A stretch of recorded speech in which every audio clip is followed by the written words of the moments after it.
So while the other one is still uploading, figured I might try and record a shorter video because that one was like 10 minutes long. Right, so let's focus. Get this one done so that you can actually have a story tonight because it's 10:53 now. Yeah. Alright.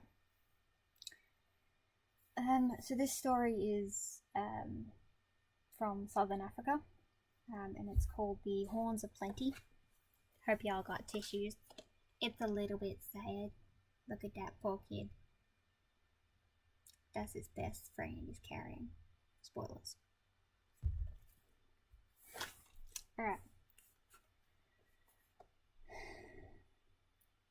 Once, long ago, there was a great kraal with many huts. Women went about their work and happy children played on the veld. However, there was one thin little boy who was not happy. The boy's mother had died a year before and he was hungry and unloved. No woman in the kraal wanted the trouble of feeding the orphan boy. He was turned away from hut after hut and no one listened when he wept. The boy's father still lived, but he went out each day hunting. When he came home tired in the evening, he had no time for the boy.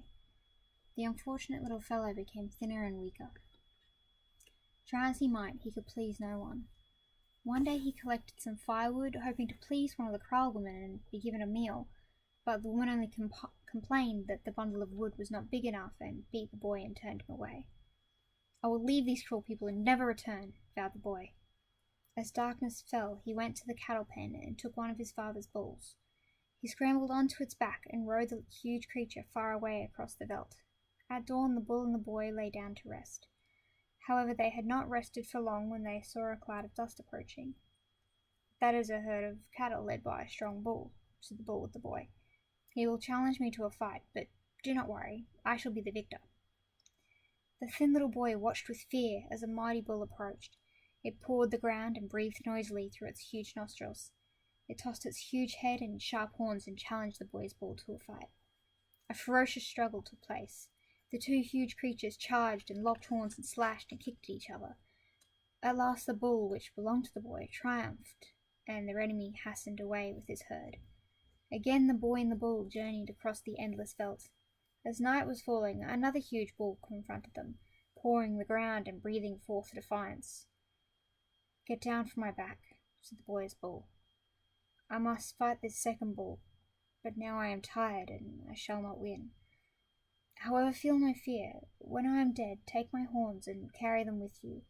Strike them when you are hungry or in need, and you will be given whatsoever you want." The boy was terrified to think that his friend would be killed and he would be left alone, but he had little choice in the matter. He slid from the back of the bull and watched for a second while a second fight took place. The bull struggled until finally the friend of the boy breathed its last and slid to the ground dead. The little boy wept. Then, remembering what the bull had said, he took its horns and carried them with him on his journey. Come what may, the boy was determined never to return to his own kraal.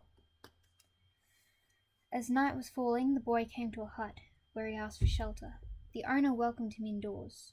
"I will willingly give you shelter," the man said agreeably enough, "but I can give you no food. There is famine in this land, and I have but weeds to eat myself."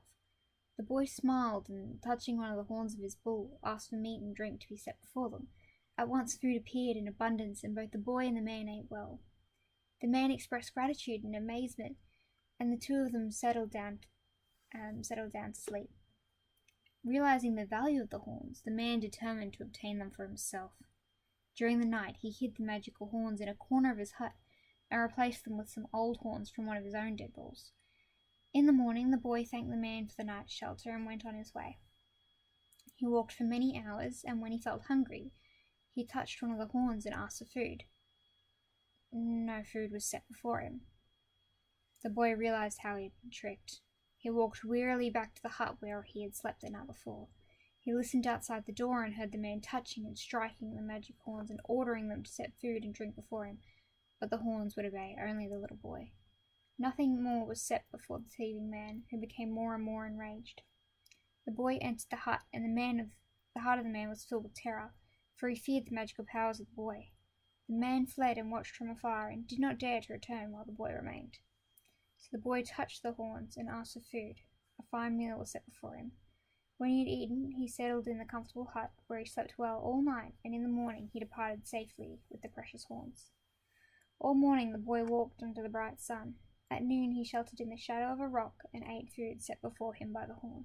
Again he walked on, and as night fell he came to another hut. "Will you give me shelter for the night?" the boy asked the man in the hut. The man looked at the dusty, dirty orphan. "Be on your way," he said. "I don't want no ruffians like you staying in my hut." Wearily the boy walked on until he came to a river. He washed in the cool waters and again touched the magical horns. "Bring me fine clothes and brass ornaments with which to adorn my arms and legs," he said. At once these things were given to him. The boy put them on, and, arrayed like the son of a chief, he approached a fine kraal. The headman hurried out to greet him. "Welcome, O mighty one," smiled the headman, bowing and calling for a feast to be prepared.